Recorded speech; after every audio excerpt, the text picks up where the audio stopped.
लेकिन उस यंत्र को हाथ लगाने की किसी को आज्ञा नहीं थी।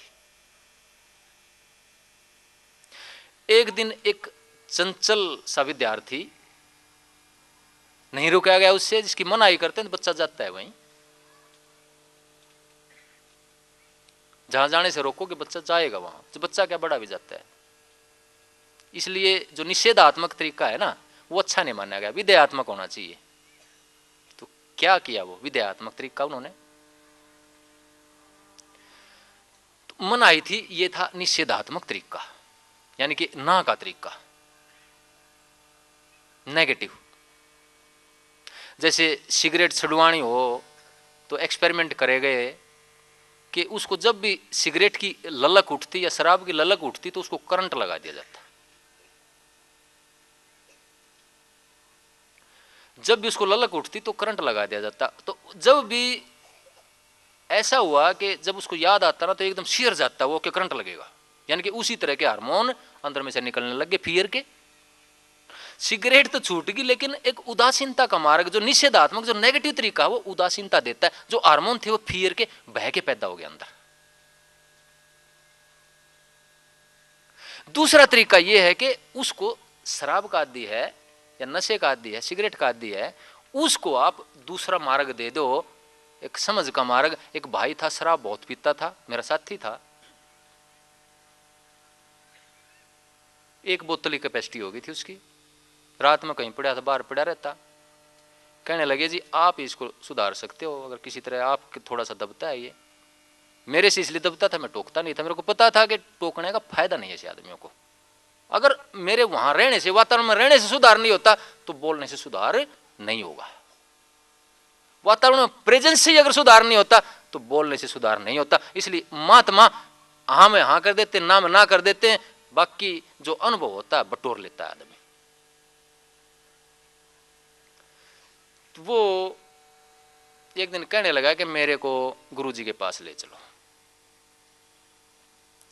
मैं ले गया उसको सत्संग में। तो उसको आज 8-10 साल हो गए, आज तक शराब को हाथ नहीं लगाया, गुरुजी से नाम लिया जिस दिन के बाद। तो वो क्यों छूटी आदत? एक तो निषेधात्मक तरीका था, उसको आप डराओ, उसको धमकाओ, उसको पिटो।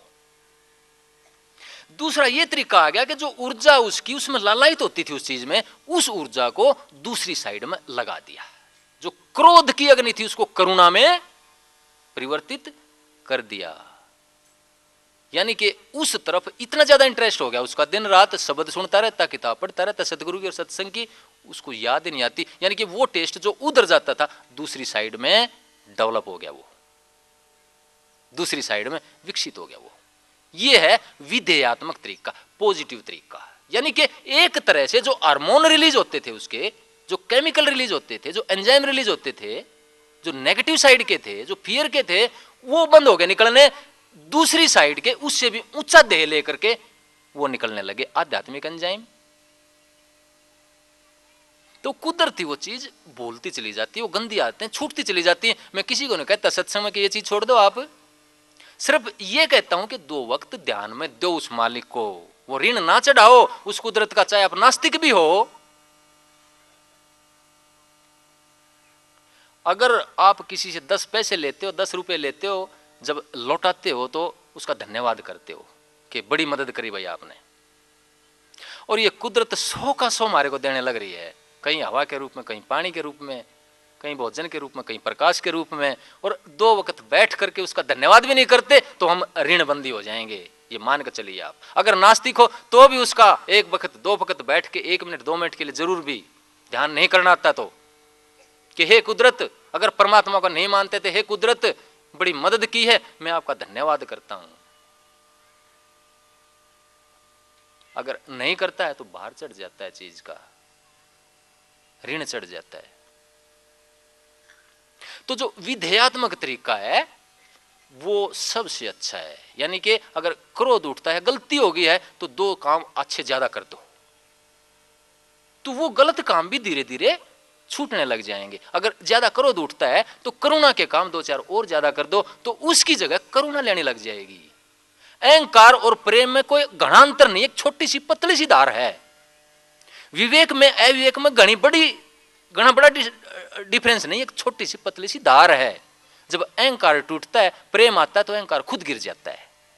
जब करुणा आती है तो क्रोध खुद गिर जाता है। जब परमात्मा का दर्शन आता है तो संसार का विचार खुद गिर जाता है। आपको संसार को छोड़ने की जरूरत नहीं है, आत्मा को पालो, संसार अपने आप छूट जाएगा। आपको अहंकार को छोड़ने की जरूरत नहीं है, प्रेम को पालो, अहंकार अपने आप छूट जाएगा। छोटी सी बात, सिर्फ उस एनर्जी को एक कन्वर्सन, एक डाइवर्सन देना होता है हमें। तो जो पतंजलि ऋषि थे वो उन्होंने मनाही कर रखी थी कि भी ये इंस्ट्रूमेंट है और इसको कोई हाथ नहीं लगाएगा। अगर उसका भेद बता दिया जाता कि भाई क्यों नहीं हाथ लगाना, फिर तो शायद ना लगाते। लेकिन अगर सिद्धि ना है तो बड़ा क्या छोटा, छोटा क्या बड़ा भी नहीं सुनता। तो एक बच्चा था, चंचल चित्त, खोजी था कि नहीं देखना है, मैंने तो मानते नहीं ना। जो खोजी बच्चा होता है ना, जो क्वेश्चन बहुत करता है वो, और जगह जगह हाथ लगाता है, जगह जगह छेड़ता है, हम उसको थप्पड़ मार के चुप करा देते हैं। उसमें एनर्जी बहुत ज्यादा होती है। लेकिन ऐसे बच्चे माँ बाप की समझ में नहीं आते तो वो बच्चे पागल हो जाते हैं। फिर उनके ऊपर दबाव इतना ज्यादा पड़ने लग जाता है क्योंकि मन की ताकत बहुत ज्यादा है वहां पर, उसका मैनेजमेंट हम नहीं कर पाते। तो कई माई बाई आती हैं कि रात को पेशाब करता है, रात को बोलता है, या इसकी जबान लड़खड़ाती है बोलते हुए। ये सारे बच्चे दबाए हुए होते हैं। फिर कोई कहता है भूत बोलता है रात को, आप थप्पड़ मार के सुला दो, रात को बोलता, उठ के भागने में लग जाते हैं। तो कोई उसको भूत बना लेता है, कोई ओपरी बना लेता है, शेवड़ों को घूमते हैं। जब औरतों में हो जाता है तो पक्का भूत हो जाता है वो। औरतों को भी इसी तरह से, जिसको भी दबाया जाता है या जिसको प्यार नहीं मिलता अपने धनी का, या धनी दूर बाउंड्री पे बैठा है, वहां पर ये समस्या आती है। और आप भूत निकालने के लिए भूत प्रेत शेवड़ों के पास चले जाते हैं। शेवड़े क्या कहते हैं जाते ही कि ये दर्द, ये भूत आपके भाई ने बांट रखा है, या आपकी जेठानी ने, आपकी दुरानी ने बांट रखा है, या आपके पड़ोसी ने बांट रखा है, या आपकी सास ने बांट रखा है।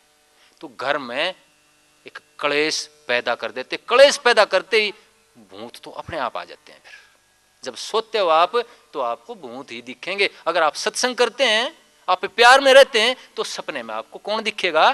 देवता दिखेंगे आपको, भूत नहीं दिखते। तो भूत बाहर की रचना नहीं है, भूत हमारे वातावरण की और हमारी अपनी रचना है।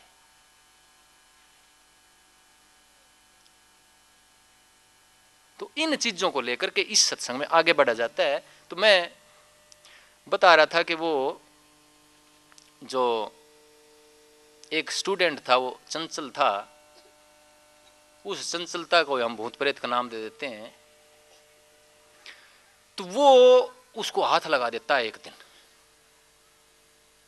हाथ लगाते ही उसमें से बम फटता है, विस्फोट हो जाता है। पतंजलि जी को पता चलता है, वो आते हैं कि मैंने मना किया था तेरे को हाथ नहीं लगाने के लिए। वो बस तो जाता है बच्चा, लेकिन ऋषि जी कहते हैं कि मैं आज के बाद किसी को ज्ञान नहीं दूंगा। उस बच्चे को पता चलता है कि कितना बड़ा अपराध तेरे से हो गया है। वो पैरों में पड़ते हैं माफी के लिए बच्चा। वो ऋषि थे, वो कहने लगे सजा तो मैं तेरे को दूंगा नहीं।